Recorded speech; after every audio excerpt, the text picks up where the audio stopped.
चलिए बढ़ेंगे खबरों में आगे। भारतीय जनता पार्टी विधायक इंद्रदत्त लखनपाल ने कांग्रेस सरकार पर तीखा हमला बोला है। बता दें कि इंद्रदत्त लखनपाल ने आरोप लगाया है कि मुख्यमंत्री सुखविंदर सिंह सुक्खू द्वारा पेश किए गए बजट में की गई घोषणाएं जो है अनाउंसमेंट है अब तक पूरी नहीं हो पाई हैं, जिससे जनता और विधायकों में काफी ज्यादा रोष है। उन्होंने कहा कि नेता प्रतिपक्ष जयराम ठाकुर के नेतृत्व में विशेष अधिकार प्रस्ताव भी सौंपा गया है। विधायक निधि के मुद्दे पर भी उन्होंने सरकार को घेरा और आरोप लगाया कि बार बार आश्वासन देने के बावजूद निधि की किश्तें जारी नहीं की गई हैं। साथ ही उन्होंने मुख्यमंत्री पर अपने बयानों से मुकरने का भी आरोप लगाया है। सुनिए।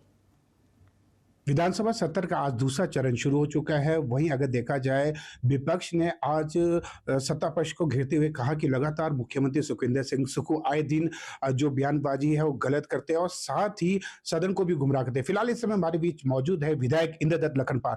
सर, जिस तरीके से विशेषाधिकार जो हनन का भी जिस तरीके से बातचीत की गई है और यह भी कहा गया है कि लगातार जो मुख्यमंत्री है तथ्यों को गलत तोड़ मोड़ के पेश करते हैं। देखिए, आज हमारे प्रतिपक्ष के नेता आदरणीय जयराम ठाकुर जी ने और हम सभी तमाम जो विपक्ष के विधायक हैं उन्होंने एक साझा तौर पर अपने जो स्पीकर महोदय हैं उनको हमने ज्ञापन दिया है आज प्रिविलेज मोशन का मुख्यमंत्री के विरुद्ध।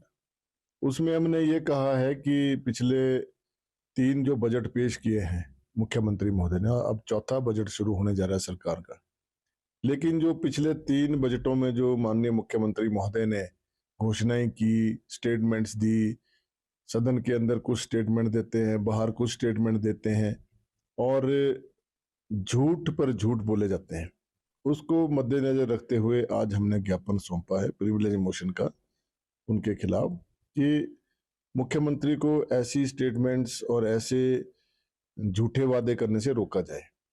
और जिस प्रकार से आज जनता में आक्रोश है, विधायकों में आक्रोश है, विधायक निधि को बेवजह बंद करके रखा हुआ था। आज जब हमने दबाव डाला, विपक्ष के सभी विधायकों ने, आदरणीय प्रतिपक्ष नेता जयराम ठाकुर जी के नेतृत्व में सभी विधायकों ने, जब धर्मशाला में सत्र हुआ था, शरदकालीन सत्र हुआ था, उस समय भी इस मुद्दे को बड़े जोर शोर से उठाया गया था कि विधायक निधि को जारी किया जाए।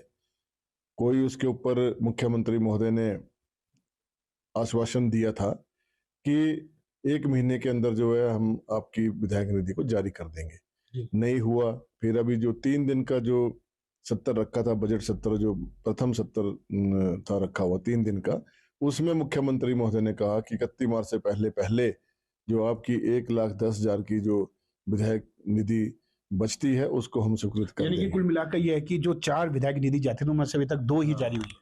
2 जारी हुई थी। अभी पिछले 2 दिन पहले एक और जारी की उन्होंने, लेकिन अभी एक फिर पेंडिंग है और मुझे नहीं लगता कि वो उसको जारी करेंगे, क्योंकि ऐसा सुनने में आया है कि सरकार ने ट्रेजरी बंद करने के भी आदेश दिए हैं कि 23 तारीख के बाद ट्रेजरी को बंद कर दिया जाएगा। तो लखनपाल जी, जिस तरीके से अगर देखा जाए, लगातार मुख्यमंत्री का ये कहना है कि केंद्र सरकार हमारे साथ भेदभाव कर रही है। अगर देखा जाए पूर्व की जयराम सरकार के दौरान 5 वर्षों की बात करें तो 70,000 करोड़ यानी कि जीएसटी के साथ साथ जो आरडीजी दी गई, जबकि अभी लगभग 3.5 वर्षों में ही 17,000 के करीब कंपनसेशन और आरडीजी दी गई है।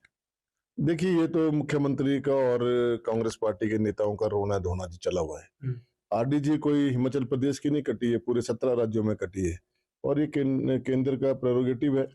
उन्होंने इसको काटा है क्योंकि हमारे प्रदेश की जो आर्थिक स्थिति है दयनीय है और बेवजह की जो घोषणाएं और झूठी गारंटियां जो दी जा रही हैं उसके मद्देनजर रखते हुए ये केंद्र सरकार को कदम उठाने पड़े। और अभी मैं देख रहा था कि उन्होंने जो अपने कैबिनेट रैंक दिए हुए थे अपने सलाहकारों को और अन्य लोगों नेताओं को, वो उन्होंने वापस ले लिए। तो उन्हें दिए क्यों थे? जब उनको मालूम था कि हमारे प्रदेश जो है वो छोटा प्रदेश है और यहाँ पर आर्थिक दृष्टि से हम इतने सुदृढ़ नहीं है, तो उनको पहले नहीं देने चाहिए थे। और फिर एक और ड्रामा किया कि अब 20% जो है उनका डीए वगैरह जो है टीएडी जो कम किए जाएंगे, तो बाकी के क्यों? ये भी तो एक सवाल है। और प्रॉफिटेबल आप उसको क्यों उनको उसमें ला रहे, उस दायरे में ला रहे हैं? तो ये एक जिस प्रकार से हताशा में जो निर्णय ले रहे हैं मुख्यमंत्री महोदय, वो एक आज चिंता का विषय है, क्योंकि प्रदेश में जिस प्रकार से आज बेरोजगारी चरम सीमा पर है।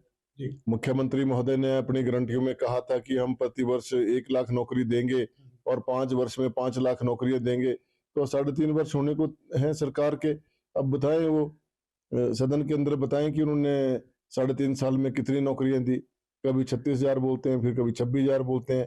मतलब वो अपने ही स्टैंड पर अड़िग नहीं रह पाते।